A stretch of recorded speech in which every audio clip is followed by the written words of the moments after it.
No, če bo predolg, me boste pač ustavili, ampak to je lastnost profesorjev.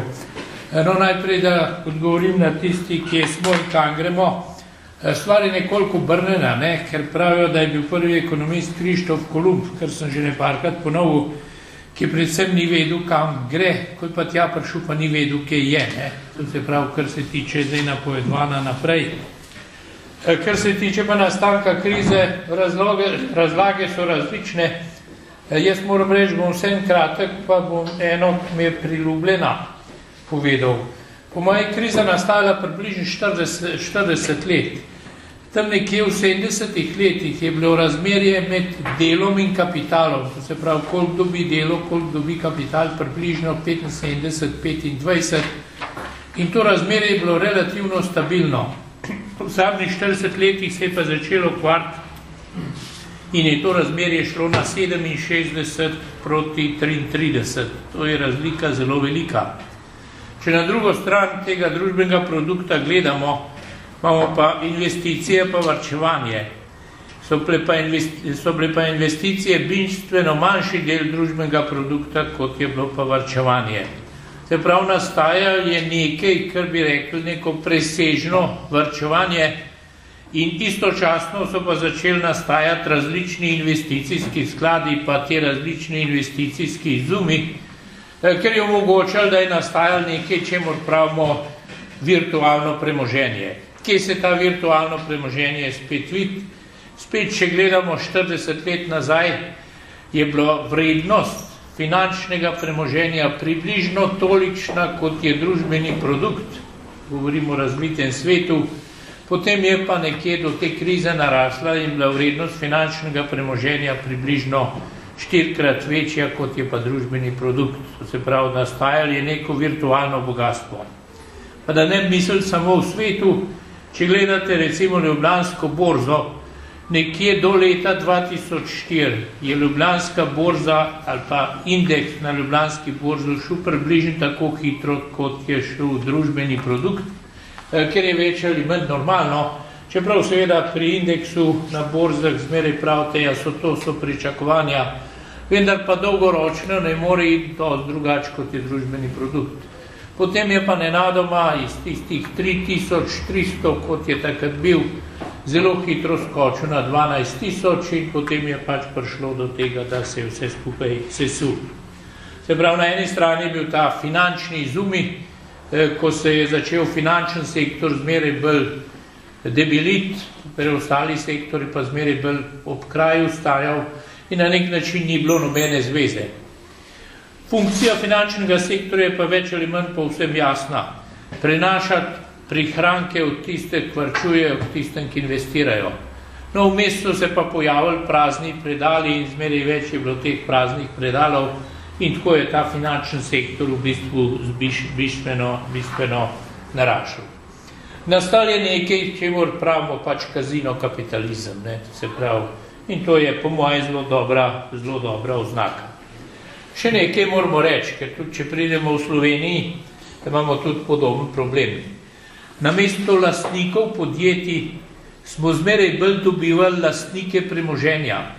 Lastnikom premoženja pa pravzaprav do podjetja ni prav veliko mar. Če v Sloveniji gledamo, smo to začeli dobiti certifikatsko privatizacijo. Zelo jasno je, če je nekje v Petrolu 50 000 lastnikov, vsak od posamezni lastnika za usodo Petrola dosti ne briga. Da ne briga usoda Petrola, briga ga, kakšen bo kapitalski dobiček, to se pravi, koliko bo s tem zaslužil. Problem pri nas je nastal, da smo tudi na drugi ravni, to se pravi, tu rešitve praktično ni. Zelo jasno je, da vsi tisti smo certifikate dobili, da smo postali lastniki premoženja, ne pa lastniki družb. Z izjemo zaradi mene notranjih. Pak problem je pri nas nastal, da smo tudi na drugi ravni, se pravi na ravni teh pidov, spet dobili samo lastnike premoženja, ki mu soda podjetij ni bilo mar, ampak je bilo mar samo premoženje. No in to je pa pravzaprav tudi značilnost celega sveta. Vse to je na nek način omogočila, lahko rekel, globalizacija. Jaz sem zdaj lahko lastnik v nekem podjetju, v Nove Zelandiji, jaz o tistem nič ne vem, kaj je usoda delavcev, mi nič ne briga in podobno.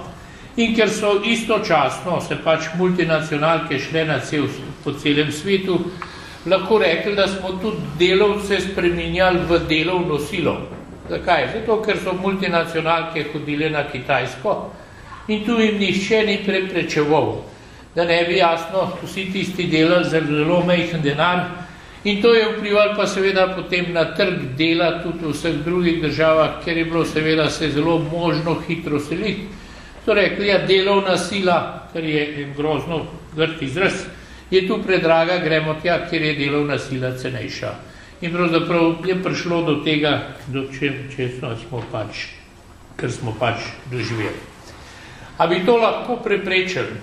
Posamezna država ni mogla narediti popolnoma nič, morali bi preprečiti recimo velike grupacije. To je pa po moje zelo veliko zameriti predvsem Evropski uniji in Evropski komisiji, ker bi bilo zelo drugače, če bi Evropska unija multinacionalkam iz Evrope, ki gredo po svetu, rekla, da je tam, kamor gredo, tudi treba spoštovati neke minimalne socialne norme, ampak zato se ni nihče menil, tam ni bilo nobenih socialnih norm, zato se je pač seveda vso proizvodno splačal prenaša bistveno druga. No in Evropska unija se je ukvarjala po moje z napačnimi problemi, verjeli so v nekaj, čemur pravimo ekonomika ponudbe, povpraševanje jih sploh ni brigal in v resnici smo vsi kar naprej govorili, da je treba povečevati konkurenčnost pa učinkovitost. Pa če poslušate kogarkoli, še kar naprej vsi govorimo o učinkovitosti pa konkurenčnosti. Osnovni problem je enostavno preveč produktov, ki jih nima kdo kupiti. Mislim, to, ki imamo produktov in osnovni problem vsakega podjetja ni, kako stvar narediti, osnovni problem je, kako stvar prodati. Kamorkoli greste, boste videli, da je to osnoven problem. No, tu je pa seveda problem teh vzhodnoevropskih držav, kamor tudi mi padamo, čeprav smo seveda daleč pred na nek način drugimi, saj bili, zdaj zadnja leta moram reči, nam ne gre pretirano dobro, smo približeni v takšnem položaju, kot pa so zdaj vsi drugi. Tu imamo pa še nek dodaten problem. Če gledamo vzhodno Evropo, potem vidimo, da je pravzaprav se štandard izredno hitro povečeval. Ali pa če gledamo ta bruto domači produkt na prebivalca kot merilo, ki ga še zmeraj uporabljamo, čeprav je zmeraj bolj vprašljivo. Če to gledamo, vidimo, da so vse te države zelo hitro konvergirale k evropskemu povprečju. Jasno, tiste, ki so bile najmanj razvite, so hitro konvergirale, ampak slabe točke. No in Slovenija je do krize prišla že preko 90% povprečja Evropske unije. No, res, da je nekaj to statističen problem, zaradi tega, ker se je povprečje zniževalo, ker so zmeraj bolj revni zraven hodili. To se pravi, deloma je bila hitrejša gospodarska rast, deloma je bila pa pač povprečje, zniževanje povprečja. Ampak, če kakorkoli gledamo te države, vidimo, da je osnovni njihov problem v tem, da je bila ta visoka gospodarska rast praktično v celoti narejena na tujem varčevanju. Se pravi, te države so postale zelo zadolžene. Najbolj zadolžene so bile v tem vse tiste države, ki so se najbolj držale nečesa, kar je bilo omenjeno, to je tako imenovani Washingtonski sporazum. To ne bi bil sporazum med Svetovno banko, Mednarodnim monetarnim skladom pa ameriško vlado. No, po tem sporazumu so na nek način govorili, kako bi pravzaprav rešili probleme v vzhodni Evropi. In če gledamo to, ena od stvari bila, treba je vse privatizirati, pa bojo problemi rešeni, in treba je vse liberalizirati. Kaj pa je to za večino držav v vzhodni Evropi pomenilo?